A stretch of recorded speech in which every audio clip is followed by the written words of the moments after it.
Hello friends, welcome to my channel. இன்றைக்கி தக்காளியை மட்டும் வச்சு சூப்பராக ரொம்ப டேஸ்ட்டாக ஒரு சட்னி ரெடி பண்ணலாமா?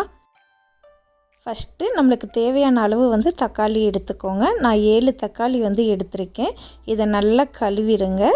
கழுவி இந்த மாதிரி வச்சிடலாம். அதுக்கடுத்து தக்காளியை இந்த 7 தக்காளியுமே நல்லா இந்த மாதிரி குட்டி குட்டியாக கட் பண்ணிக்கோங்க. நம்ம மிக்சியில் அரைக்க போகிறோம். அதனால் நல்லா இந்த மாதிரி குட்டியாக கட் பண்ணி வச்சுருங்க. உங்களுக்கு எவ்வளோ தக்காளி தேவையோ நீங்கள் ஆட் பண்ணிக்கலாம். இப்போ அது எல்லாத்தையுமே ஜாரில் மாற்றிடலாம். தக்காளியை இந்த சட்னி ரொம்ப ரொம்ப டேஸ்ட்டாக இருக்கும். நீங்கள் நிறையா தக்காளி கூட சேர்த்து இந்த சட்னியை அரைச்சி வச்சிடலாம்.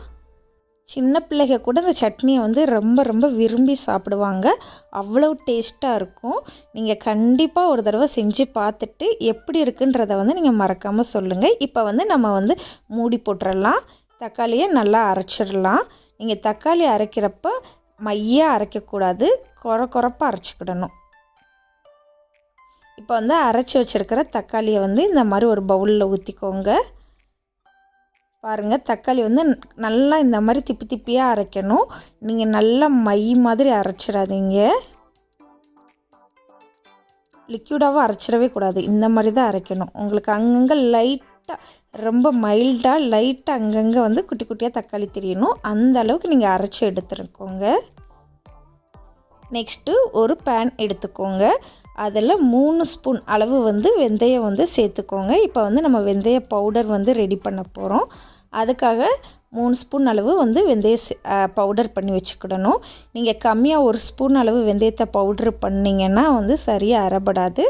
ஸோ நம்ம 3 ஸ்பூன் அளவு வெந்தயத்தை அரைச்சி நம்ம தேவையான அளவு யூஸ் பண்ணிவிட்டு மிச்சத்தை ஒரு குட்டி டப்பாவில் கூட நீங்கள் போட்டு ஃப்யூச்சர் யூஸ்க்கு யூஸ் பண்ணிக்கலாம்.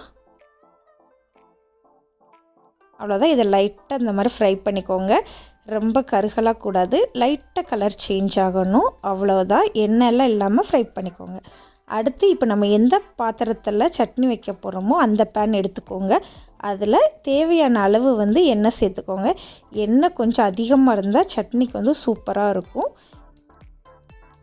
இப்போ 1 ஸ்பூன் அளவு கடுகுளுந்து சேர்த்துக்கோங்க. கடுகுளுந்து நல்லா வெடிக்கணும். வெடித்ததுக்கு அப்புறமா கொஞ்சம் பெருங்காயத்தூள் ஆட் பண்ணிக்கலாம்.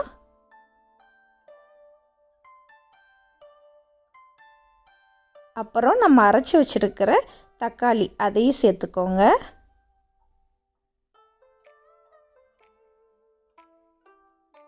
பார்த்து ஊற்றுறப்ப லைட்டாக தெரிக்கும், அதனால் பார்த்து ஊற்றுங்க. இப்போ லைட்டாக மிக்ஸ் பண்ணிடுங்க. 7 தக்காளி கம்மியாக தான் சட்னி வரும். இன்னும் நீங்கள் நிறைய ஆட் பண்ணணும். ஆட் பண்ணிங்கன்னா இன்னும் நிறையா சட்னி உங்களுக்கு கிடைக்கும்.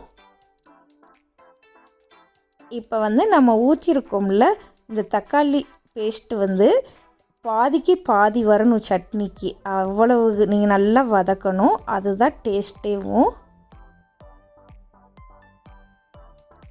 இப்போ இதில் இருக்க தண்ணி எல்லாமே வற்றிடணும். நம்ம தண்ணியெல்லாம் ஊற்றி அரைக்கலை, ஆனால் தக்காளியில் நிறைய தண்ணி இருக்குது. ஸோ அந்த வாட்டர் எல்லாமே நல்லா வற்றணும். அது வரைக்கும் நீங்கள் நல்லா வதக்கிக்கோங்க. இப்போ நல்லா கொதிக்குது. லைட்டாக அப்பப்போ மிக்ஸ் பண்ணிக்கோங்க. அப்போ தான் அடியில் ஒட்டாமல் இருக்கும். பாருங்கள், தக்காளி இந்த மாதிரி தான் கொரப்பாக அரைச்சிக்கிடணும். உங்களுக்கு பார்த்தாலே தெரியுது.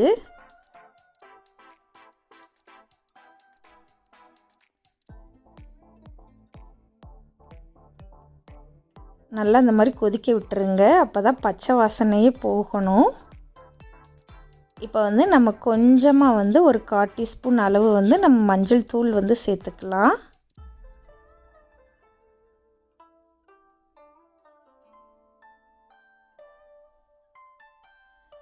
அப்புறம் 1 ஸ்பூன் அளவு மிளகாய் தூள் சேர்த்துக்கலாம். உங்களுக்கு இன்னும் ஸ்பைஸியாக இருக்கணும் அப்படின்னு நினச்சிங்கன்னா 1/2 ஸ்பூன் சேர்த்துக்கோங்க. சூப்பராக இருக்கும். இப்போ அதையும் சேர்த்து நல்லா மிக்ஸ் பண்ணிடுங்க. நம்ம வேறு எதுவுமே ஆட் பண்ண மாட்டோம் இந்த சட்னிக்கு. இது தக்காளி தொக்குன்னு கூட சொல்லிக்கலாம். அவ்வளோ டேஸ்ட்டாக இருக்கும். வெறும் வெந்தய பவுடர் மட்டும்தான் ஆட் பண்ண போகிறோம். இன்னமும் ஓரளவு வற்றிருச்சு, ஆனால் இன்னமும் வற்றணும். இப்போ வந்து நம்ம உப்பு ஆட் பண்ணிக்கலாம். 1 ஸ்பூன் அளவு வந்து உப்பு வந்து ஆட் பண்ணிக்கோங்க. 1 ஸ்பூன் இல்லை 1.5 ஸ்பூன், உங்கள் டேஸ்ட்டுக்கு தேவையான அளவு வந்து உப்பு ஆட் பண்ணிக்கோங்க. இப்போ அதையும் நல்லா மிக்ஸ் பண்ணிடுங்க. இப்போ கொஞ்சம் கொதிக்கட்டும், அதனால் வந்து நல்லா மூடி வச்சுருங்க.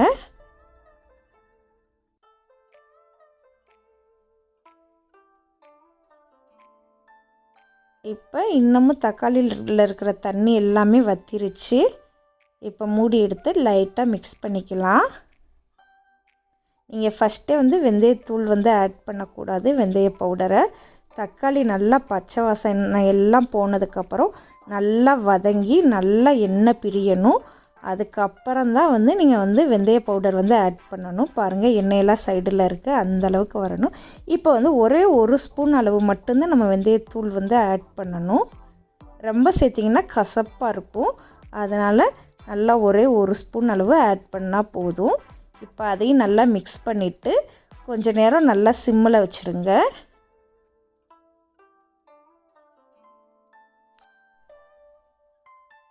நல்லா சிம்மில் வச்சு நல்லா எண்ணெய் பிரிய வரணும்.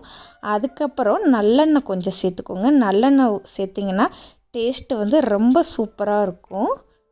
கொஞ்சம் அதிகமாகவே நல்லெண்ணெய் சேர்த்துக்கோங்க. சேர்த்து நல்லா சிம்மில் வச்சு நல்லா ஒரு 20 மினிட்ஸ் அளவு வந்து நல்லா வற்ற விட்டுருங்க. சட்னியில் தண்ணியே இருக்கக்கூடாது, நல்லா கெட்டியான பதத்துக்கு வரணும். அது வரைக்கும் வந்து நீங்கள் நல்லா இந்த மாதிரி கிண்டி விட்டுக்கிட்டே இருங்க.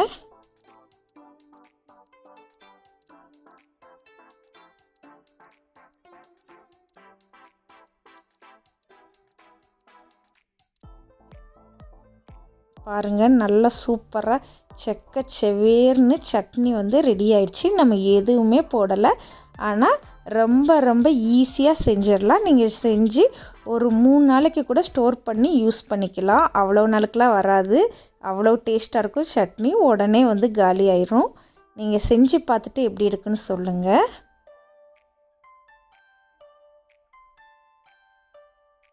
நல்லா இந்த மாதிரி எண்ணெய் மிதக்கணும். அப்போ தான் சட்னியோட டேஸ்ட்டே வந்து ரொம்ப சூப்பராக இருக்கும்.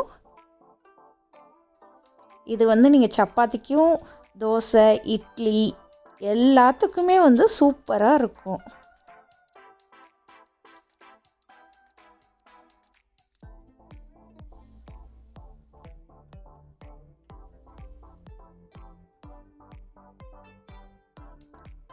உங்களுக்கு என்னோடய வீடியோ பிடிச்சிருந்துச்சுன்னா மறக்காமல் வந்து சேனலை வந்து சப்ஸ்கிரைப் பண்ணுங்கள்.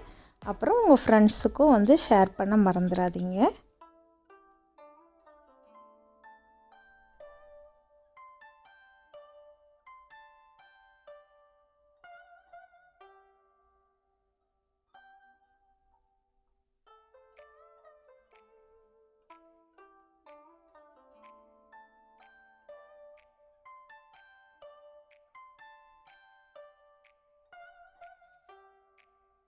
Bye.